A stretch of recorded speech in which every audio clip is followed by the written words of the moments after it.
तारतम सागरको नेपाली स्वरूप परिक्रमा ग्रन्थको 29 प्रकरण हो। पशुपन्छीहरूको सवारी। जब परमात्मा पशुपन्छीहरूमा सवार भएर विहार गर्न चाहनुहुन्छ त्यसबेला जुन पशुपन्छी जहाँ पनि रहन्छन् त्यसै क्षण परमात्मा समक्ष आएर उपस्थित हुन्छन्। यसै गरी ब्रह्मात्माहरू पनि जुन पशुपन्छी माथि सवार भएर विचरण गर्न चाहन्छन् त्यसै बेला ती सबै पशुपन्छीहरू एकैसाथ मिलेर ब्रह्मात्माहरू समक्ष उपस्थित हुन्छन्। त्यहाँ सिंह, बाघ, चितुवा, हात्ती आदि अनेक जातिका पशु छन् जसका सुन्दर अङ्गमा काँथी कसिएका हुन्छन्। तिनको कहाँसम्म वर्णन गरौँ। यसरी परमधामका अनेक श्रेष्ठ पशुहरूमाथि ब्रह्मात्माहरू सवार हुन्छन्। तिनका पीठमा युक्तिपूर्वक कसिएका जिनका विषयमा के भनौँ जो शरीरका नै अङ्ग रूपमा देखिन्छन्। यहाँका घोडाहरू पनि पखेटा भएका छन् र आकाशमा उड्दछन्। ती उफ्रिनमा कुनै प्रकारको कमी गर्दैनन्। ती माथि आरोहणको अलग आनन्द हुन्छ। यी पशुहरूमा आरोहित भएर ब्रह्मात्माहरू विभिन्न प्रकारका लीला गर्दछन्। यी सबै मनको गति अनुसार दौडन्छन्। यस्ता पशुहरूमाथि आरोहण गरेर ब्रह्मात्माहरू आकाशमा विचरण गर्दछन्। यसरी पशुहरूमाथि आरोहित ब्रह्मात्माहरू वनमा विचरण गर्दै अपार शोभा धारण गर्दछन्। यी पशुपन्छी वनरहित भूमिमा मनको गतिले विचरण गर्दछन्। जब श्री राजाजी यी पशुहरूमा आरोहण गर्नुहुन्छ त्यसबेला पनि श्यामाजी र सबै ब्रह्मात्माहरू उहाँका साथ अलग अलग पशुपन्छीहरूमा आरोहण गर्दै आनन्द लिन्छन्। यस्तो समयमा सबै जातिका असंख्य पशुपन्छी आफ्नो दलबल सहित त्यहाँ उपस्थित हुन्छन्। यहाँ अनेक जातिका पक्षी छन् तिनको गणना गर्न असम्भव छ। यसै गरी पशुहरूमा पनि अनेक जातिहरू छन्। प्रत्येक जातिको कुनै सीमा छैन। जब कहिले श्री राजाजी, श्यामाजी र ब्रह्मात्माहरूको सवारी हुन्छ त्यसबेला वन उपवनका सबै पशुपन्छी उहाँका दर्शनका लागि आउँछन्। यी पशुपन्छीहरूको प्रत्येक समूहमा वाद्य यन्त्र बज्दछन् र सबै आफ्नो ध्वजा लिएर उभिन्छन्। त्यसबेला ती आफ्नो परिचयका लागि आफ्नो अलग अलग रङ्ग धारण गर्दछन्। यिनको विषयमा यस चिब्रोले के भनौँ। यिनको विस्तार नै असंख्य छ। एक जातिका सेनाको पनि गणना हुन सक्दैन। यस्ता अनेक सेनाहरू र तिनका अलग अलग नायक छन्। ती नायकहरूको पनि अनेक सेना छन्। यसै गरी प्रत्येक सेनामा सेनापति छन्। ती अपार समूहको गणना हुन सक्दैन। यसरी भिन्न भिन्न जातिहरूको सेना दायाँ बायाँ समूहका रूपमा चल्दछन्। सबैको व्यवस्था अत्यन्त सुन्दर छ। यिनमा कतिपय अगाडि हिँड्दछन् भने कतिपय पछाडि हिँड्दछन्। यी सेनाहरूको अगाडि पछाडि ठुला बाँदर निरीक्षण गर्दछन् र आफ्नो सेनालाई नियन्त्रित गरेर दायाँ बायाँ राख्दछन्। यी सेनाहरूमा अनेक सेनाहरू पशुहरूका छन् भने अनेक सेना पक्षीहरूका छन्। यिनमा सुगा र मैना बन्दीजन नकिबका रूपमा श्री राजाजीको गुणगान गर्दै ती सेनाहरूलाई व्यवस्थित समूहमा राख्दछन्। परमधाममा अनेक प्रकारका रत्नका गहना देखिन्छन्। यिनबाट निस्किएको प्रकाश पशुपन्छीहरूको चित्रकारीले युक्त पखेटा तथा रौँका प्रकाशका साथ द्वन्द्व गर्दछन्। यी पक्षीहरूका पखेटा पनि अत्यन्त शोभायुक्त छन्। यी पखेटा यति सुशोभित छन् यिनका अगाडि गहनाहरूको तुलना गर्न सकिँदैन। यिनका रौँको प्रकाश सम्पूर्ण आकाशसम्म पुग्दछ र रत्नको प्रकाशका साथ स्पर्धा गर्दछ। कुनै पनि प्रकाश एक अर्कालाई परास्त गर्न सक्दैन। जब यिनको एक रौँको प्रकाशले पनि सम्पूर्ण आकाशलाई प्रकाशित गरिदिन्छ भने फेरि यी सबै पशुपन्छीहरूको प्रकाशका विषयमा के भनौँ। ब्रह्मात्माहरू नै आफ्नो अन्तर्हृदयले यस रहस्यलाई बुझ्न सक्दछन्। यो शोभा जिब्रोसम्म पुग्न सक्दैन। जो ब्रह्मात्माहरू छन् तिनै यस तथ्यलाई आफ्नो हृदयमा विचार गर्नेछन्। सबै आफ्नो इच्छा अनुसार परमधामका दिव्य आभूषण धारण गर्दछन्। यसरी यी सबै सेनाहरू दिव्य श्रृङ्गार धारण गर्दछन्। यस तथ्यमाथि हृदयपूर्वक विचार गर्नुहोस्। परमधामको भूमिका एक एक कण मात्रको प्रकाश पनि करोडौं सूर्यका प्रकाशलाई ढाकिदिन्छ भने त्यस दिव्य भूमिमा स्थित पर्वत र महलको प्रकाश कति असीम होला। परमधामका वन, उपवन तथा भूमि एक अर्कादेखि बढेर प्रकाशमय छन्। हे ब्रह्मात्माहरू हो, विचारपूर्वक हेर्नुहोस्, यो सम्पूर्ण प्रकाश आकाशमा कसरी व्याप्त हुनु होला। यसरी परमधामका वन, उपवन, भूमि तथा त्यहाँ विचरण गर्ने पशुपन्छी र ब्रह्मात्माहरूको प्रकाशको वर्णन कसरी गर्ने हो। हे ब्रह्मात्माहरू हो, तपाईहरू विचारपूर्वक हेर्नुहोस्, जुन सिंहासनमा स्वयं परमात्मा विराजमान हुनुहुन्छ त्यसको महिमाको वर्णन कसरी हुन सक्दछ। श्री राजाजीको दिव्य तेज यति दिव्यमान छ, परमधामको सम्पूर्ण प्रकाश त्यसमा समाहित हुन्छ। वन, उपवन, भूमि तथा आकाश सबैतिर यही प्रकाशले आलोकित गर्दछ। जब श्री राजाजी विचरण गर्न जानुहुन्छ तब उहाँ अगाडि सुसज्जित सिंह अद्भुत खेल गर्दै हिँड्दछ। त्यसका साथै बाघ, चितुवा, घोडा, हात्ती आदि पनि नटको जस्तै गरी नृत्य गर्दै जान्छन्। यस यात्रामा सिंह प्रथम पंक्तिमा हुन्छन्, अर्को पंक्तिमा बाघ र तेस्रो पंक्तिमा बिरालो, स्यागोस र चतुर्थ पंक्तिमा चितुवा रहन्छन्। त्यसपछि दीप, बराह, भालु, नीलगाय, बैल, बारहसिंगा, मृग, भेडा, हरिण, सिंह, गाई, कुकुर, हात्ती, खच्चर, घोडा र गैंडाको अलग अलग पंक्तिहरू हुन्छन्। यी पशुहरूमा सिंहको शक्ति सर्वाधिक छ, ती अत्यन्त बलवान छन्। परमात्माले हामीलाई स्वप्नवत जगत यसकारण देखाउनुभयो हामी परमधामलाई सबैतिरबाट जान्न सकौं। जब सिंह आफ्नो पूरा बलले हाम फाल्छ तब अपार गर्जना गर्दछ। त्यसको गर्जना मनभन्दा पनि तीव्र गतिले आकाशमा प्रतिध्वनित हुन्छ। यस्ता सिंह पनि त्यहाँ असंख्य छन्।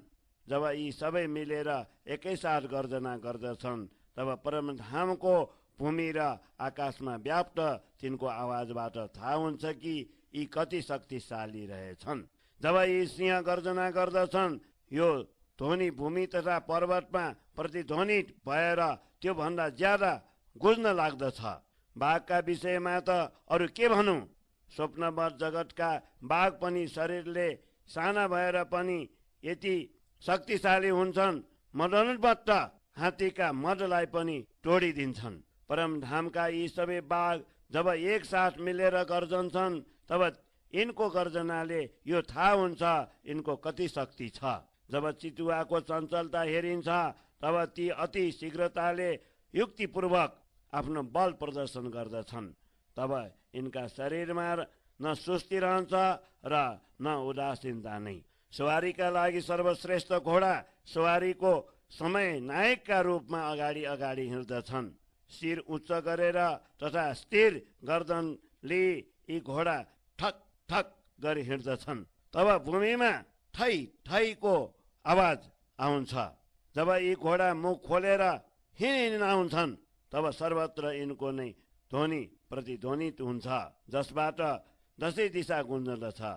यस्तो लाग्दछ मानौ सर्वत्र यही ध्वनि व्याप्त भइरहेको छ। जब बडा बडा हात्ती गर्जना गर्दछन् तब तिनको गम्भीर गर्जनाले भूमि, पर्वत र वन आदि गुन्जदछ। यी हात्ती सुरवीर र धैर्य धारण गर्ने सेनाका मानिन्छन्। यसरी विभिन्न जातिका पशुहरूको शक्तिको विशेषता कुन शब्दमा व्यक्त गरौं। परमधामका यी पशुहरूमा अपार शक्ति छ, त्यसलाई व्यक्त गर्नमा यो जिब्रो समर्थ छैन। यहाँ अनेक जातिका पशु छन् जो श्री राजाजीका अगाडि दौडन्छन्, उड्दछन् र पल्टनबाजी खाँदै अनेक प्रकारले खेल गर्दछन्।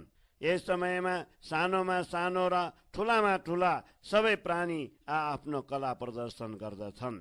यिनलाई तब आनन्द आउँछ जब यी आफ्नो कला कौशलले श्री राजाजीलाई प्रसन्न गर्दछन्। कति प्राणी त गौरवका साथ आफ्नो तानमा श्री राजाजीको गुणगान गर्दछन्। यसरी आठै प्रहर उहाँकै ध्यानमा मग्न रहेर उहाँकै गुणहरूको वर्णन गर्दछन्। यिनका चुच्चा आँखा तथा तिखा मुख पनि सुन्दर छन्। यी आफ्ना मुखले मधुर बानी बोल्दछन्। कति भमराहरू पुष्पको सुगन्ध लिएर तथा कति गाइने किराहरू राग अलाप्दै परमात्माको गुणगान गर्दछन्। सबै पशुपन्छी आकाशमा व्याप्त भएर आफ्नो कलाहरूको प्रदर्शन गर्दछन्। ती सबै आफ्ना साधनाले विभिन्न प्रकारका कला कौशलको परिचय दिन्छन्। यस समय असंख्य वाद्ययन्त्र एक तालका साथ बज्दछन्, जसको ध्वनि भूमि तथा आकाशसम्म गुन्जदछ। यो अपूर्व शोभा अति सुन्दर हुन्छ।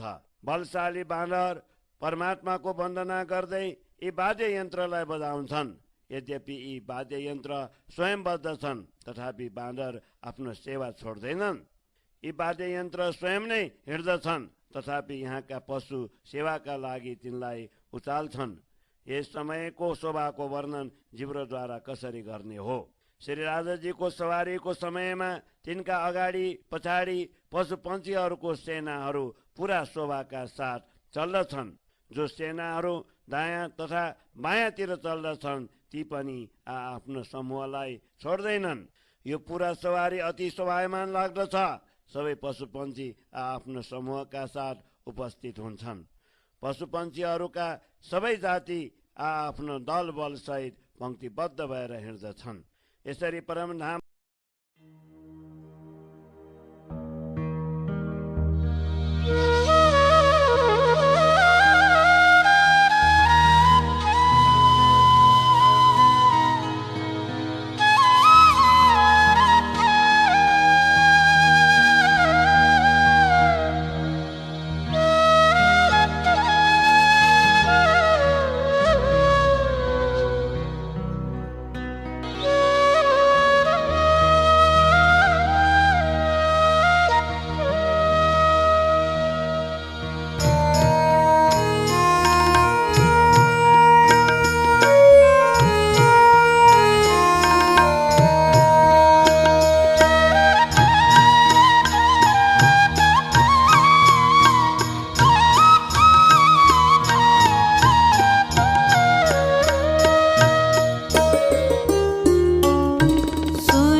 शिक्षा